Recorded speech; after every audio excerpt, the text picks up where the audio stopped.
அன்பான உறவுகளுக்கு வணக்கங்க. இப்ப காவேரிக்கு அம்மா எல்லா தகவலையும் சொல்லிடுறாங்க. ஃபோட்டோவையும் காமிச்சிடுறாங்க. பார்த்துட்டு அப்படியே ஆடி போறாங்க. அப்போ விஜய் தான் எனக்கு தாலி கட்டின புருஷனா? இது தெரியாம நான் வாழ்ந்திருக்கேனா? அப்படின்னு அம்மான்னு அழுகுறாங்க. "அம்மு நீ என் புள்ளையா?" அப்படின்னு சொல்லி அப்படியே கட்டிக்கிறாங்க. "அம்மா நீங்க தாம்மா என் அம்மா. நான் தாம்மா உங்க பொண்ணு" அப்படின்னு கட்டிக்கிறாங்க. சாரதாவும், "ஆமாடி இவ தாண்டி பேத்தி." "ஆமா என் பொண்ணுன்னா அவ பேத்தி தான். இது என்ன புதுசா இருக்கா?" அப்படின்னு சொல்ல, "ஏன்டி இப்படிலாம் பேசுற? ஆமா நீ இது நாள் வரைக்கும் சொன்னியா? இப்ப வந்து சொல்ற பாத்தியா? நான் பெத்த பொண்ணு." உடனே என்கிட்ட எல்லா உண்மையும் சொல்லிட்டா. உண்மை தெரிஞ்ச அடுத்த நிமிஷமே, "ஆனா நீ எல்லாத்தையும் மறைச்சிட்டில." அப்படி சொல்ல, ஐயோ அம்மா பாட்டிய திட்டாதீங்கம்மா." அப்படின்னு சொன்னோன்னே, "பாத்தியா எவ்வளவு வக்காலத்து வாங்குறத? என்னம்மா பண்ணி வச்சிருக்க அந்த பிள்ளைய?" அப்படி சொல்ல, "ஒண்ணும் சொல்லலடி. நான் ஒண்ணும் பண்ணி வைக்கல. பாசத்த மட்டும் தான் காமிக்கிறேன்." உடனே, "ஐயோ அம்மா பாட்டிய திட்டாதீங்க. அவங்க உங்கள எனக்கு சேர்த்து வைக்கிறேன்னு முன்னாடியே ப்ராமிஸ் பண்ணிருக்காங்க." "என்னது? நீ என் பொண்ணுன்னு தெரியறதுக்கு முன்னாடியே ப்ராமிஸ் பண்ணிருக்காங்களா?" "ஐயோ மக்கு அம்மா. அவங்களுக்கு தெரியாதா என்ன? தெரிஞ்சே தான் சேர்த்து வச்சிருக்கோம்னு சொல்லியிருக்காங்க." "ஓ ஆமால்ல. அவங்களுக்கு தெரியும்ல. என்னம்மா நீங்க?" அப்படின்னு சொல்ல 2 பேரும் கட்டிக்கிறாங்க. அம்மு அப்போ உன் அப்பா தான் எனக்கு கணவரா?" "ஆமாம்மா. நீங்க இது தெரியாம எங்க அப்பாவ நீங்க திட்டிக்கிட்டே இருந்திருக்கீங்க." அப்படின்னு அழுகுறாங்க. "ஐயோ மகளே அழுகாத" அப்படின்னு கட்டிக்கிறாங்க. அதுக்கப்புறம், "அம்மா அவருக்கு ஃபோன் பண்ணுங்கம்மா. அவர வர சொல்லுங்கம்மா. எனக்கு அவர பார்க்கணும் போல இருக்குமா" அப்படின்னு காவேரி சொல்ல, உடனே காவேரி சாரதா என்ன பண்றாங்க, விஜய்க்கு கால் பண்றாங்க. விஜயும் கால் அட்டெண்ட் பண்ணிட்டு, "நான் தாத்தாவுக்கு ஆஸ்பத்திரியில இருக்கேன்னு" சொல்றாங்க. ஆனா, இந்த மாரி உங்கள பார்க்க வரணும்னு சொல்றான்னு சொன்ன கையோட, தாத்தாவ கூட்டிக்கிட்டு தாத்தாவுக்கு ஜுரமே போயிருச்சுங்க. என்னது புருஷன பார்க்க ஆசைப்படுறாளா? அதாவது புருஷன பார்க்க பொண்டாட்டி ஆசைப்படுறேன் அப்படின்னு வேற சொல்லிர்றாங்க. அதனால, "டேய் அவளுக்கு நினைவு வந்துருச்சு போல இருக்குன்னு" சொல்லிட்டு, "எனக்கு ஊசி வேணாம், ஒண்ணும் வேணாம். எனக்கு நல்லா ஆயிருச்சு" அப்படின்னு பறந்தடிச்சு வேக வேகமா வராங்க. உண்மையிலே தாத்தாவுக்கு இப்ப ரொம்ப பாவமா தாங்க இருக்கு. அன்னைக்கு அவ்வளோ ஆசைப்பட்டாரு காவேரி, விஜயும் சேர்ந்து வாழணும்னு. அதுக்கு நடுவுல தான் கல்யாணி பேச்ச கேட்டு மனச கல்லாக்கிட்டாரு. இப்ப இளகிருச்சுங்க. இப்ப சேர்த்து வைக்கிறக்காண்டி பாடுபட்டுட்டு பறந்து வராங்க. வீட்டுக்குள்ள வந்தோனே காவேரி உட்கார்ந்துருக்காங்க சோபால. தாத்தாவும் விஜய் நிக்கிறாங்க. இப்படி வாராங்க. அப்படியே காவேரி எந்திரிக்கிறாங்க. அவங்களால இருக்க முடியல. ஓடி போய் கைய பிடிக்கிறாங்க. கைய பிடிச்சோனே அப்படி மேலேயும் கீழயும் பார்க்குறாரு விஜய். படார்ன்னு கட்டிக்கிறாங்க. கட்டிக்கிட்டோனே எல்லாரும் ஒரு மாரியா வெட்கப்பட, அதுக்கப்புறம் அம்மா அப்படின்னு கட்டி பிடிக்க, குழந்தை கட்டி பிடிச்சோனே தான் காவேரிக்கு உணர்வே வருது. ஆனாலும், "காவேரி என்ன உனக்கு நினப்பு இருக்கா? நான் தான் உன் விஜய்ன்னு தெரியுதா?" அப்படின்னு சொல்ல, "எனக்கு தெரியல விஜய், தெரியல." "இல்ல கோபால் இல்ல." அப்படிங்கிற மாரி, "தெரியல விஜய்." அப்படின்னு சொல்லிட்டு அப்படியே நிமிர்ந்து பார்த்து கன்னத்த கையில பிடிக்கிறாங்க. "நீங்க தான் என் கணவரா? ஏன் இப்படி சொல்லாம என்ட்ட மறைச்சீங்க?" அப்படின்னு சொல்லிட்டு ஓன்னு அழுகுறாங்க. இப்ப என்ன பண்றது? ஒண்ணும் பண்ண வேணாம். நான் இப்படியே இருந்தாலும் பரவால்ல. எனக்கு என் புள்ளன்னு தெரிஞ்சிருச்சு. ஆனா எனக்கு உள்ளுணர்வு தோணுது.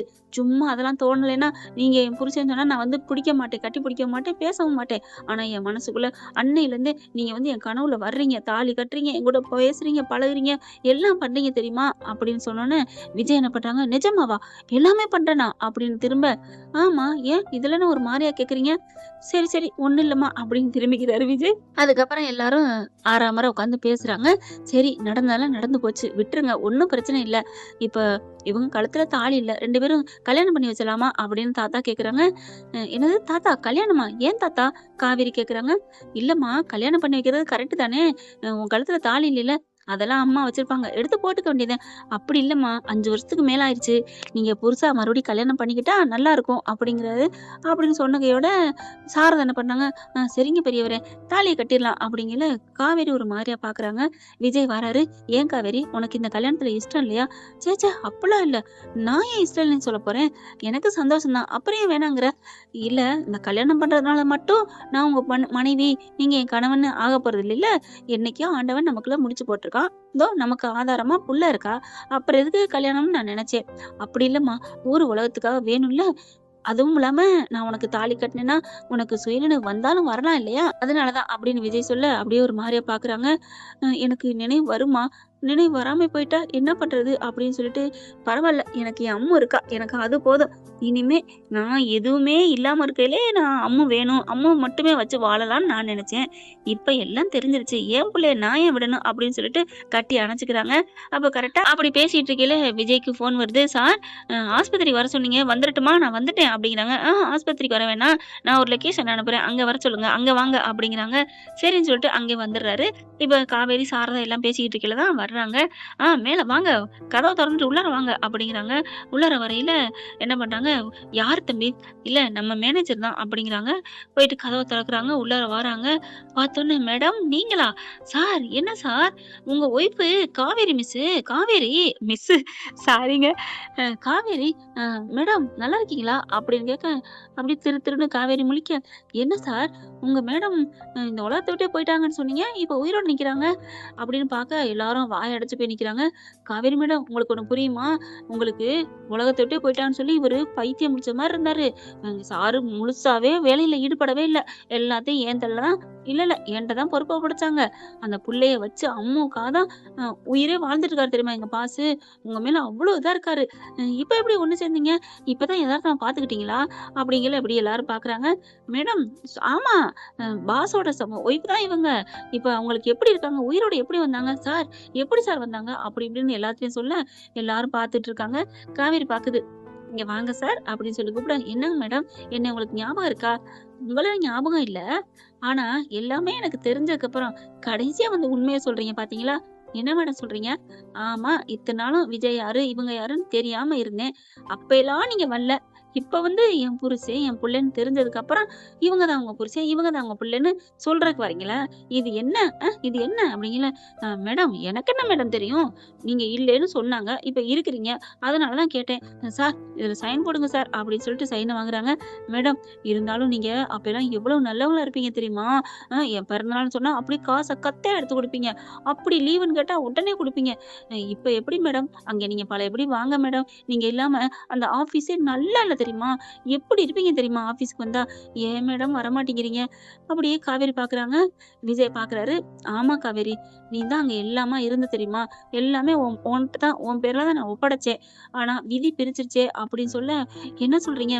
சாரதா உடனே ஆமாடி சொத்துல எல்லாத்துலயும் உனக்கு சரி பங்குன்னு எழுதி வச்சு, அந்த ஃபேக்டரி அந்த கம்பெனி எல்லாத்துலயும் நீ சரிக்கு சரி பார்ட்னர்ன்னு பண்ணுனாருடி.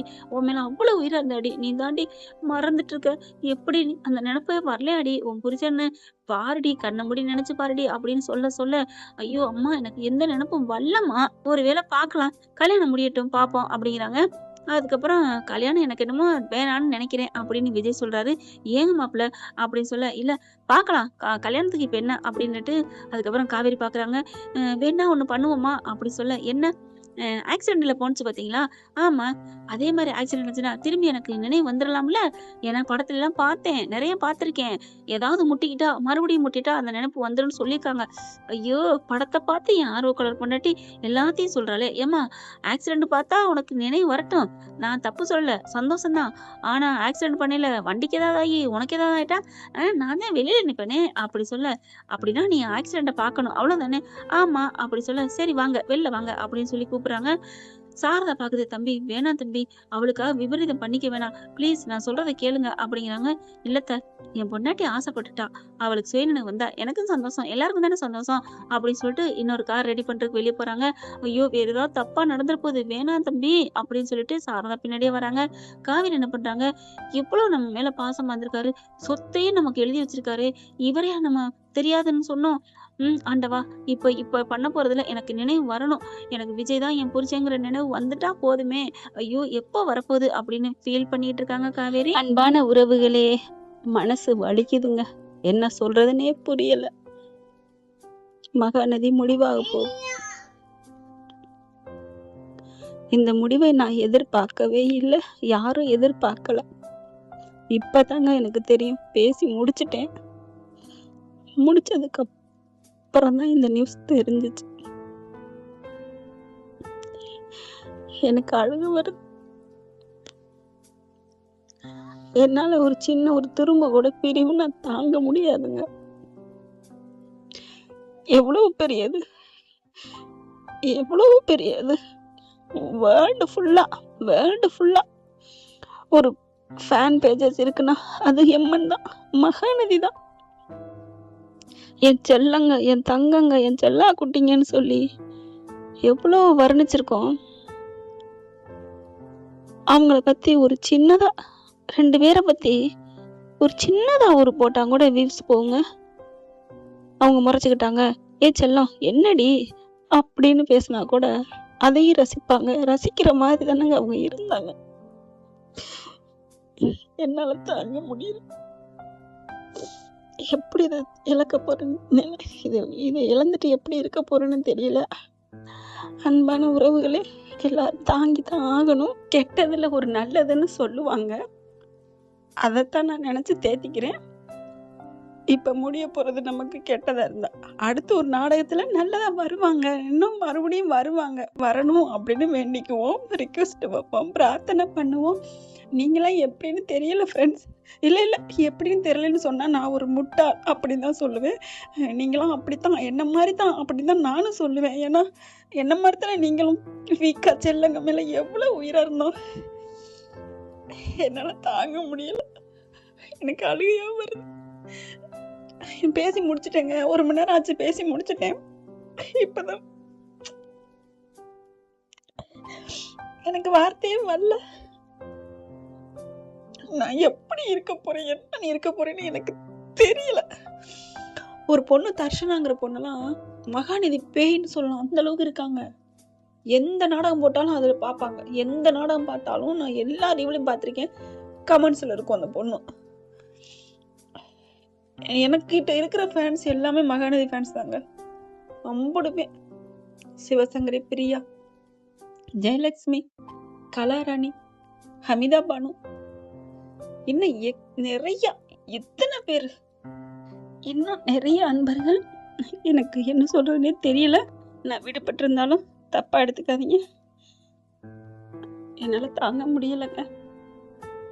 நான் ரொம்ப ரொம்ப ரொம்ப மிஸ் பண்றேன். எண்டு பண்ணிட்டாங்க, முடிச்சு விட்டாங்க. இவரு டைரக்டர் தான் நான் திட்டுவேன். அவர் அழகுக்கு போயிட்டாருங்க. அதனாலதான் எங்கிட்ட கான்சன்ட்ரேட் பண்ணாம கதையை சொதப்பி, ஏன் இப்படி சதி பண்ணாங்க, ஏன் இப்படி அந்த கடவுளுக்கு பொறுக்கல, நல்லா இருக்கிறது பொறுக்கலையா? நம்ம என்ன கேட்டோம்? மகாநதி சீரியல் கேட்டோம், ஒரு 1/2 மணி நேரம். நமக்காக கொடுக்க கூடாதா? ஆரம்பம்னு ஒண்ணு இருந்தா முடிவுன்னு ஒண்ணு இருக்கத்தான் செய்யும், இல்லைன்னு சொல்லல. தாத்தா போட்டிருந்தாரு, அப்பவே நினைத்தோம். என்னால முடியலைங்க. நான் எப்படி, எங்க வீட்டுல எங்க அம்மா, என் பிள்ளைங்க எல்லாம் விடுங்கம்மா, பரவாயில்ல. என் தம்பி இப்பதான் ஆரம்பிச்சிருக்காரு அந்த மகாநதியை வச்சு. இதுக்கு மகாநதிக்கு முன்னாடியே 2-3 சீரியல் எல்லாம் பேசி வச்சிருக்கேன். சிந்து பருவி, சின்ன மருமகள் எல்லாமே பேசி வச்சிருக்கேன். ஒரு 5 நாடகம் பேசி வச்சுட்டு அதுக்கப்புறம் தான் போடுறது. சரி, மகாநதி போட போகல, இந்த நியூஸ் கேட்டோன்னே இடி வந்த மறுக்கு இதேமே நொறுங்கிருச்சு. ஓகே ஃப்ரெண்ட்ஸ், நான் ரிலாக்ஸ் பண்ணிக்கிறேன். என்னால தாங்க முடியல, எனக்கு என்ன அழுக வருது. நான் அப்லோட் பண்றேன், பார்க்கலாம். வேண்டுவோம். காவேரி செல்லம், விஜய் செல்லம், 2 செல்ல குட்டிங்களும் இன்னொரு நாடகத்துல வரணும். இல்ல சுவாமி அவரு வேற படத்துக்கு போனதுனால குறைச்சிக்கிட்டாங்களா, கதையை சொதப்பிட்டாங்க. அதாங்க அந்த ஆபீஸ் ட்ராக் இருக்கு பாத்தீங்களா, காவேரிக்கு விஜய்க்கு கல்யாணம் ஆனது, அதாங்க செம்ம ஹைலைட்னு சொல்லலாம். நான் போயிட்டு அவங்க கல்யாணம் ஆயிட்டு ஆபீஸுக்கு போனாங்கல்ல, வந்தாங்கல்ல, அதை போய் பார்த்து மனசை தேத்திக்கிறேன். ஓகே ஃப்ரெண்ட்ஸ், பாய். யாரும் ஃபீல் பண்ணாதீங்க, என்ன மாதிரி அழுக வரும் தான் இல்லைங்களா? சாரி. தேங்க்யூ. இந்த வீடியோ உங்களுக்கு பிடிச்சிருந்தா தயவு செய்து லைக் பண்ணுங்க. இன்னும் அப்டேட்ஸ்க்காக சேனலை சப்ஸ்கிரைப் பண்ண மறக்காதீங்க. நம்ம கிட்ட இருக்க எல்லா சேனல்ஸோட லேட்டஸ்ட் வீடியோ அப்டேட்ஸ்க்காக மேல ரைட் சைடுல காட்டுற லிங்கை கிளிக் பண்ணி வாட்ஸ்அப் குரூப்ல ஜாயின் பண்ணுங்க. உங்களிடம் விடைபெறுவது நான் உங்கள் மெஹர்.